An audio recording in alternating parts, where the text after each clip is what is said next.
जिले के उपाध्यक्ष के युवा मोर्चे के उपाध्यक्ष अर्जुन चौरसिया का राजनीतिक रूप से हत्या कर दिया गया है।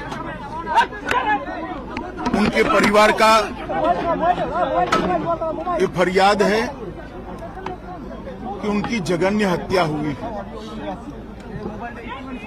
कल ही तृणमूल सरकार के 1 साल हुआ है, उसके दूसरे ही दिन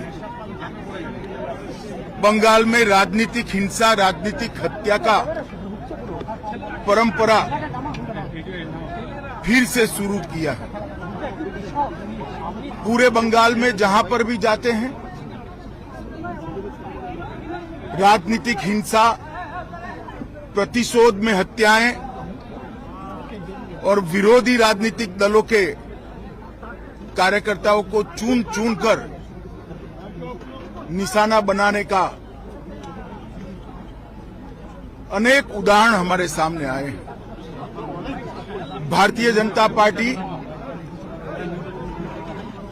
अर्जुन की हत्या की, चौरसिया की हत्या की घोर निंदा कर रही है और हम भारतीय जनता पार्टी के सभी लोग न्याय की अदालत के सामने जाकर जिन्होंने भी चौरसिया का हत्या किया है उनको इस जघन्य हत्या का कड़ी से कड़ी सजा मिले, वो सुनिश्चित करेंगे। मैं आज पूरे बंगाल की जनता को ये बताना चाहता हूं कि इसी के खिलाफ भारतीय जनता पार्टी लड़ रही है। बंगाल के अंदर विरोधियों की आवाज को कुचल देना, हिंसा और हत्याओं से डराने का प्रयास करना पहले कम्युनिस्ट शासन में और अब उससे बढ़ चढ़कर तृणमूल कांग्रेस के शासन में हुआ है। मैं पीड़ित परिवार से मिला हूं। पीड़ित परिवार की चौरसिया की दादी को भी नहीं बख्शा गया, उनको भी मारा गया। उनके कहने के हिसाब से जोर जबरदस्ती चौरसिया के मृतदेह को परिवार से छीना गया है।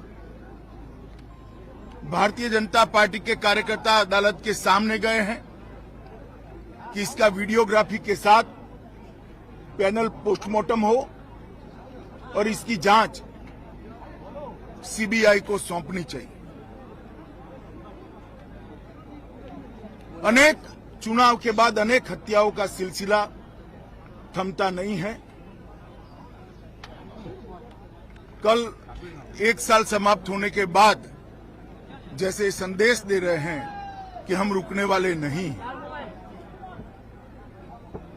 भारतीय जनता पार्टी हिंसा की राजनीति में ना विश्वास करती है, ना हिंसा की राजनीति से डरती है।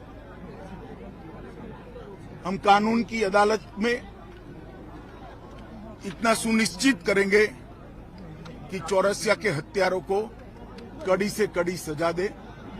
जिन्होंने भी ये कांड किया है उन सबको अदालत के कटघरे में खड़े करेंगे। स्वाभाविक रूप से डर का माहौल पैदा करने की साजिश भी है और प्रयास भी है।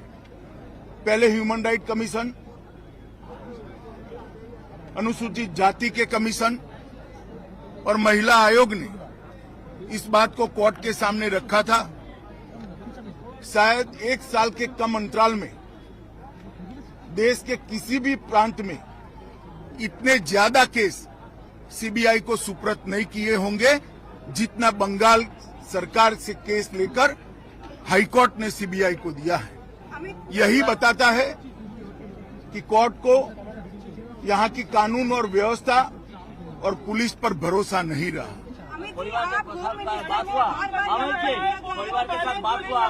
परिवार के साथ मेरी डिटेल बात हुई है।